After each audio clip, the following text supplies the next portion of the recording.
so many singers in Wales, so they love it if you can sing.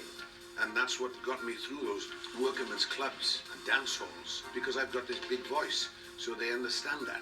Sometimes I wonder if some people, you know, with smaller voices that had been born in that area, I don't know whether they would have even bothered to go into show business, because I don't think they would have, they wouldn't have lasted long. If I only knew what I should do to make you love me. But I was lucky that I was doing something that the Welsh people could associate with. You know, I mean, I was singing rock and roll music and I was singing American pop music, but it was the way, the delivery that the Welsh people love.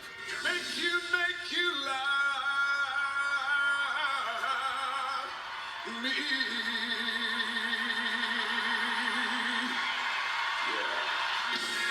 Well, first of all, I'm lucky to have been born with a strong voice. But then I went for lessons. You know, I went for, and the woman that did it, she was a Welsh soprano, and she said, if you're going to sing pop music, she said, you're doing it as correct. You're natural. The way you're singing is the right way. Unless you want to become an opera singer, she said, and I can make your voice higher. You know, you can become a full tenor if you want to. It's there if you want to do it. And I said, I don't really want to be an opera singer. You know, I love pop music. She said, why, for the money? I said, no, not for the money. I said, I like pop music. She couldn't understand it because she was an opera singer, you see. So she thought that people only sang pop music because they couldn't sing opera. You know, they weren't good at that. The only thing that I've got to watch really is not to sing too much, because sometimes I'll do a show and if there's some musicians around, like we did some shows in Palm Springs and Billy Joel's rhythm section was there. So I did this charity show and they, you know, they're fans and everything, and so they had a piano and I started singing and they knew all these bloody tunes, you know what I mean? So and I was sort of doing tunes that I had never actually, I'd heard, you know, some things that Jerry Lee Lewis had done and some blues tunes and that I hadn't really tried. And this piano player was so good, and I thought, you know, let's try it now. But then time goes on, you know, and they pouring out the champagne is there and the Cuban cigars, and so Don Archell, the fella that works for me, he says, Tom, you know what I mean? He said, you got a show tomorrow. Ah, yeah, that's all right. So, you know, I've got to be told when to stop.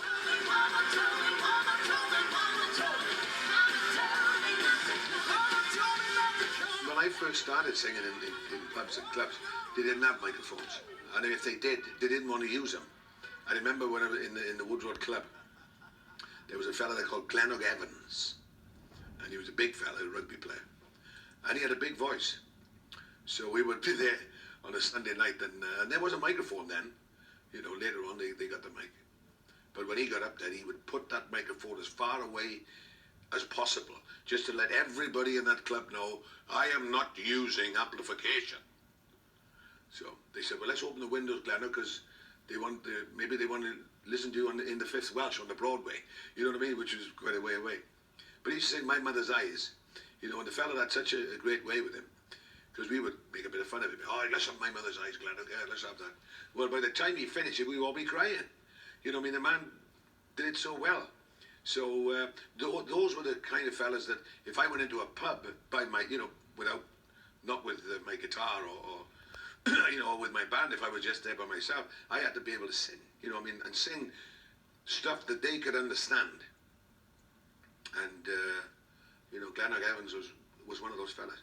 He was like, when I was drinking in this pub and the Rolling Stones came on the TV, you know, when they first time they were on there. And Glennog said, Jesus Christ Almighty. He said, when are you going to get off your bloody ass and get up there and show these people how to sing? so he was on my side, and I didn't know that he rated me as a singer, you know, because singing rock tunes and that, you know, and but he did.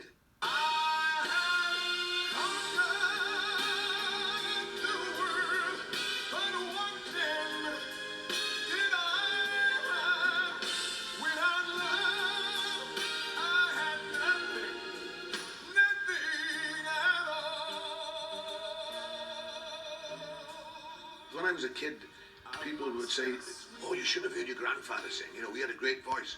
And I said, "Jesus, I wish I could have heard him sing. I wish there was something that would let me know there was some recording of some kind, but there wasn't. So it's great to be able to, if somebody wants to know what I sound like, in 100 years' time, they say, what was that Tom Jones like then? We'll have a look at this, and there it is. And